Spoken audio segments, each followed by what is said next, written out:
उनसे प्रश्न किए, यही प्रश्न किए कि मृत्यु जब करीब हो तो मानव को क्या करना चाहिए। आत्मा गण के श्री चरणों में कोटि सह नमन। समवेत समादरणीय सज्जन वृंद, आदरणीय माताओं एवं भक्तिमती बहनों तथा ग्रामवासी बंधुओं,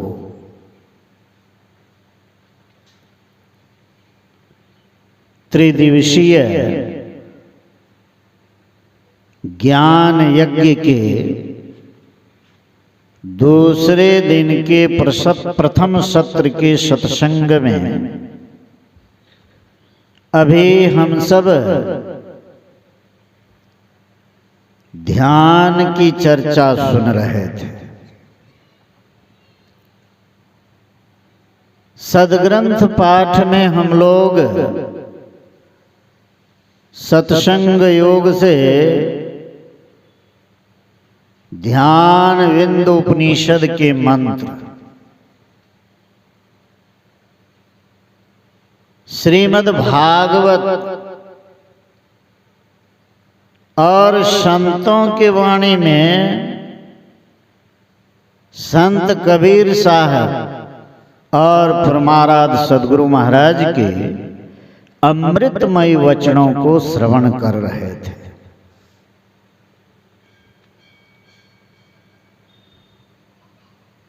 श्रीमद् भागवत में हम लोग सुन रहे थे भगवान कृष्ण ब्रह्म मुहूर्त में ही जग जाते थे और अपने आत्म स्वरूप का ध्यान करते थे, और जिस समय ध्यान करते थे तो उनका रोम रोम आनंद से खिल उठता था। भगवान कृष्ण भी ध्यान करते थे, श्रीमद् भागवत में आया है। अब सबसे पहले हम लोग समझें कि श्रीमद् भागवत ये महापुराण है। एक है श्रीमद् भगवत गीता। भगवत और भागवत किनको कहते हैं? भगवत कहते हैं भगवान को। गीता का उपदेश स्वयं भगवान दिए अर्जुन को। युद्ध के मैदान में गीता का उपदेश दिए। और भागवत कहते हैं भक्त को, भक्त उपदेश किए हैं। कौन भक्त? सुखदेव जी महाराज। सुखदेव जी महाराज उपदेश किए हैं किनको? राजा परीक्षित को। राजा परीक्षित को जब शाप मिला कि 7वें दिन उसकी मृत्यु हो जाएगी, तक्षक डसेगा, तब वो सोचने लगे जीवन तो बहुत थोड़ा है, 7 ही दिन रहना है, क्या करें। मन में आया कि भगवत चर्चा सुनना चाहिए। भगवत चर्चा सुनना चाहिए। हम लोगों को तो पता नहीं है कि कब तक रहेंगे, इसीलिए हम लोग संसार के आनंदों में, विषयों के आनंदों में मशगूल हैं। यदि पता हो जाए कि अमुक दिन आपकी मृत्यु होगी तो कुछ सुहावेगा? कुछ नहीं सुहाएगा। वही हुआ राजा परीक्षित को। चले गए गंगा जी के किनारे, वहां बहुत ऋषि मुनि लोग तपस्या कर रहे थे। बहुत दिनों से तपस्या कर रहे थे। ऋषि मुनियों से पूछे कि आसन्न मृत्यु मानव को क्या करना चाहिए, मृत्यु जब निकट हो तो क्या करना चाहिए। किसी ने सही उत्तर नहीं दिया। वहां सुखदेव जी महाराज उपस्थित हुए। उस समय उसकी अवस्था 16 वर्ष की थी। जैसे सुखदेव जी महाराज उपस्थित हुए तो जितने ऋषि मुनि लोग थे सब उठ करके खड़े हो गए, अभिवादन किया। राजा परीक्षित को हुआ कि इस बालक को देखकर ये ऋषि मुनि लोग जो बहुत दिनों से तपस्या कर रहे हैं, ये लोग खड़े हो गए, जरूर यह अद्भुत बालक है। उनसे प्रश्न किए, यही प्रश्न किए कि मृत्यु जब करीब हो तो मानव को क्या करना चाहिए। इसी की चर्चा है श्रीमद् भागवत में। और राजा परीक्षित को सुखदेव जी उपदेश किए हैं।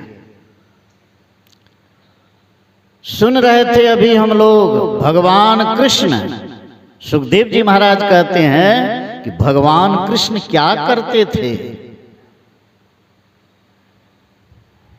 जब भगवान उस काम को करते थे तो हम लोग साधारण जन हैं, हम लोगों को क्या करना चाहिए। महाजनो जेन गतः सौ पंथा, महापुरुष जिस रास्ते को अपनावे, अख्तियार करे, उस रास्ते पर चलने से सुख मिलता है, सुख की प्राप्ति होती है। भगवान कृष्ण क्या करते थे सुन रहे थे हम लोग। ब्राह्मे मुहूर्ते उत्थाय वायु स्पृश्य माधव दध्यो प्रश्न करण आत्मानं तमसः परम। भगवान कृष्ण ब्राह्म मुहूर्त में ही उठ जाते थे और अपने मायातीत स्वरूप का अर्थात आत्म स्वरूप का ध्यान करते थे। जब ध्यान करते थे तो उनका रोम रोम आनंद से खिल उठता था, आनंद से खिल उठता था। अर्थात भगवान कृष्ण ध्यान करते थे। भगवान राम के संबंध में भी आया है। रामचरितमानस में जब जनकपुर गए हैं विश्वामित्र जी के संग में, तो वहां संध्या बंदन किए हैं। संध्या बंदन क्या है? यही है ध्यानाभ्यास करना, ध्यान करना। अर्थात भगवान कृष्ण, भगवान राम, ये महापुरुष लोग भी ध्यान करते थे। संत महात्मा तो यही काम करते थे। इसीलिए हम लोगों को इस काम को करना चाहिए।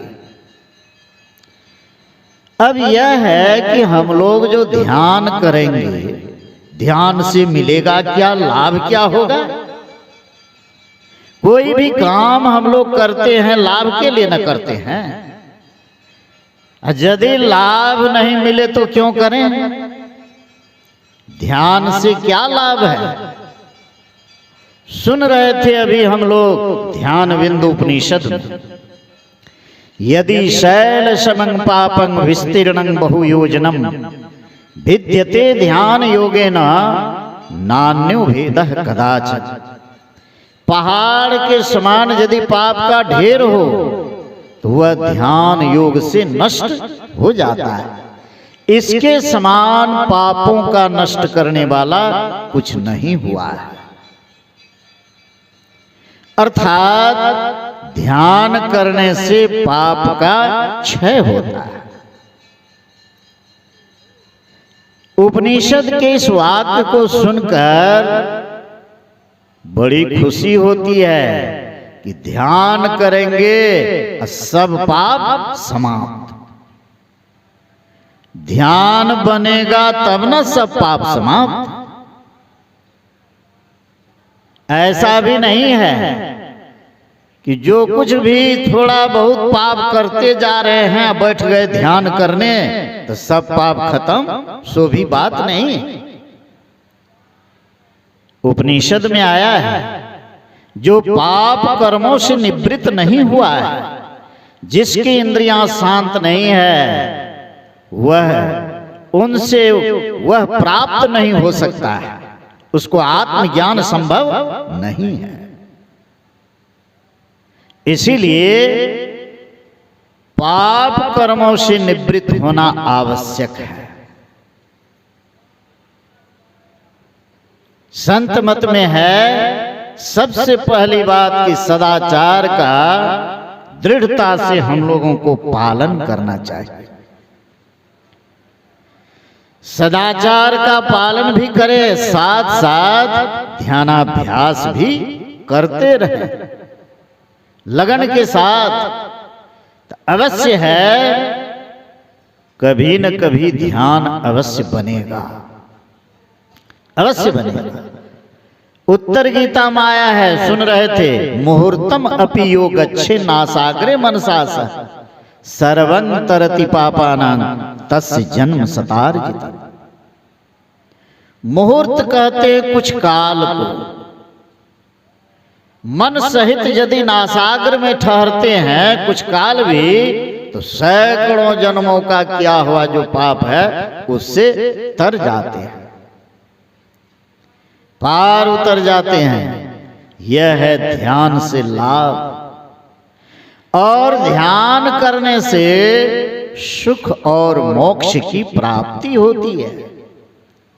ज्ञान संकलनी तंत्र में आया है, न ध्यानं ध्यानमित्याहुर ध्यानं शून्यगतं मनः तस्य ध्यान प्रसादेन सौख्यं मोक्षं न संशयः। उस ध्यान के प्रसाद से सुख और मोक्ष की प्राप्ति होती है। यही तो हम लोगों का चाहना है, सुख शांति मिले, मोक्ष मिले, और इसको चाहते हैं तो ध्यान कीजिए, और कोई उपाय नहीं है। उद्धव जी पूछे हैं भगवान कृष्ण से, सुन रहे थे हम लोग, कि हे प्रभु, मुमुक्षु पुरुष को आपका ध्यान किस रूप में, किस भाव से करना चाहिए। भगवान कृष्ण सबसे पहले बैठने के लिए बताए, कैसे बैठेंगे। सुन रहे थे हम लोग, सम आसन आसीनः सम कायो यथा सुखम हस्तावुत संग आघाय स्वनासाग्र कृते क्षण। गीता में भी भगवान कृष्ण छठे अध्याय में कहे, वहां भी यही बात है। समंकाय शिरोग्रीवं धार्यं चलं स्थिरः। भगवान कृष्ण जो गीता में कहे वही श्रीमद् भागवत में भी है। कैसे बैठे? सम आसन आसीनः। जिस आसन से आप सुख पूर्वक बैठ सकें, देर तक बैठ सकें, उस आसन से बैठिए। कैसे? समकायो यथा सुखम। शरीर को सीधा रखिए, धरगर मस्तक को सीधा रखिए। गुरु महाराज की वाणी में भी है, धरगर मस्तक सीधी साधी आसन आसीना। बैठ के चखुमुख मोनी मानस जप इष्ट ध्याना। क्या करना है? पहले बैठिए, अब बैठ करके धरगर मस्तक को सीधा रखिए। पहले दो बंद लगाइए, चखुमुख, चखु कहते हैं आंख को, नेत्र को बंद कीजिए, मुख को बंद कीजिए। तब क्या कीजिए? मानस जप इष्ट ध्याना, अर्थात जप से प्रारंभ कीजिए। मानस जप, मानस ध्यान कीजिए। ये दोनों करने से क्या होगा, गुरु महाराज कहे हैं, इससे ख्याल की शुद्धि होगी। आपका मन नाम रूपात्मक संसार में है, अनेक नामों में मन बसा है, अनेक रूपों में मन बसा है। अनेक नाम से छूटने के लिए एक नाम को पकड़िए और अनेक रूप से में जो मन बसा है तो एक रूप का ध्यान करेंगे तो अनेकता छूटेगी। इससे कुछ सिमटाव होगा, कुछ सिमटाव होगा। गुरु महाराज की वाणी में नित्य हम लोग पाठ करते हैं, गुरु जाप मानस ध्यान मानस कीजिए दृढ़ साध कर, इसका प्रथम अभ्यास कर श्रुत शुद्ध करना चाहिए। ख्याल की शुद्धि होती है। भगवान कृष्ण पहले बैठने के लिए बताते हैं, कैसे बैठिए। हम लोगों को दृढ़ आसन के साथ एक आसन में देर तक बैठने का अभ्यास करना चाहिए। यह अभ्यास करेंगे तो क्या होगा, तब ध्यान बनेगा। इसीलिए सत्संग में भी यदि हम लोग बैठते हैं तो कोशिश करनी चाहिए कि एक आसन से ही बैठें, इससे अभ्यास बनेगा, अभ्यास बनेगा। पहले बैठने का ही काम है।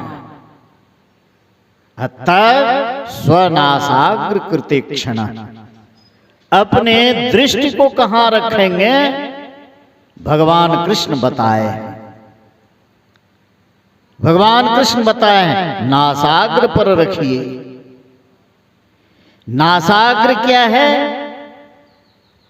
जहां दृष्टि को जोड़ते हैं, जुटती है, वही है नासाग्र। इसी को द्वादश अंगुल भी कहा गया। द्वादशांगुल पर्यंते नासाग्र बिमले अंबरे, वह दृष्टि वहीं जुटेगी द्वादशांगुल पर ही, उसी को नासाग्र कहते हैं। यह तो सूक्ष्म ध्यान की बात है, लेकिन दृढ़ता पूर्वक पहले मानस जप मानस ध्यान कीजिए। कबीर साहब के भी वाणी में सुने, मूल ध्यान गुरु रूप है, मूल गुरु मूल पूजा गुरु पांव, मूल नाम गुरु वचन है, मूल सत्य सत भाव। गुरु साहब करी जानिए रहिए शब्द समाय, मिले तो दंडवत बंदगी, नहीं तो पल पल ध्यान लगा। हमेशा ख्याल वहीं रखिए। और गुरु महाराज के भी वाणी में सुने, पहले क्या कीजिए, प्रथम ही धारो गुरु को ध्यान। इससे क्या होगा, हो श्रुति निर्मल हो बिंदु ज्ञान। सूक्ष्म ध्यान करने की योग्यता होगी, तब अपने जुगल दृष्टि को जोड़ेंगे, एक बिंदुता की प्राप्ति होगी, अंतः प्रकाश हो जाएगा, अपने अंदर प्रकाश को पावेंगे।